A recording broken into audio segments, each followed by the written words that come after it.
Friends, welcome to my channel. ఈరోజు కాజు బర్ఫీ చూపిస్తానండి. ఇలా కాజుని మెత్తటి పొడిలాగా మిక్సీ పట్టేసుకోవాలి. ఏ గిన్నెకి కాజు తీసుకున్నామో ఆ ఫుల్ దీనికి ఒక హాఫ్ చక్కెర తీసుకున్నాను. ఇలా మందమాటి కడాయి పెట్టుకోవాలి. చక్కెర వేస్తున్నాను. దీనికి పాకం పడుతున్నాను. ఇలా మొత్తం అంతా తిక్కటి పాకం రావాలండి. దీనికి మంచి ఫ్లేవర్ రావడానికి ఇలాచి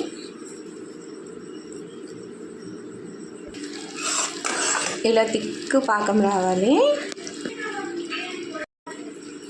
ఈ మాత్రం వచ్చేస్తే సరిపోతుంది. ఇందులోకి పొడి వేసేసుకోవాలి. అడుగు అంటుకోకుండా కలుపుతూనే ఉండాలన్నమాట.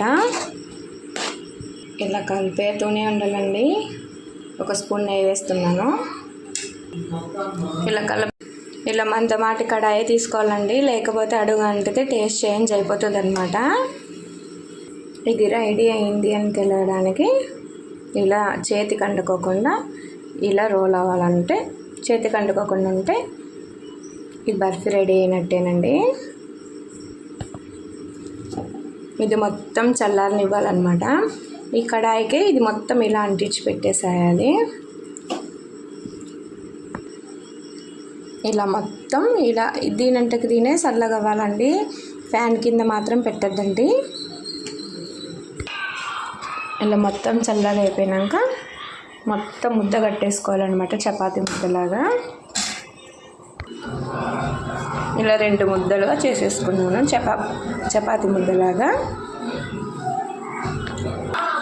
ఇలా పెద్దగా ఇలా మెత్తగా తట్టేసుకోవాలన్నమాట. చపాతీ కర్ర సాయం కూడా తీసుకోవచ్చు.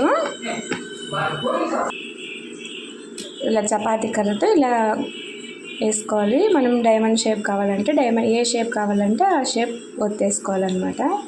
నేను డైమండ్ షేప్ చేస్తున్నాను. ఇలా డైమండ్ షేప్ కట్ చేసుకున్నాను. ఈ మందం సైజు ఉంటేనే టేస్ట్ చాలా చాలా బాగుంటుందండి.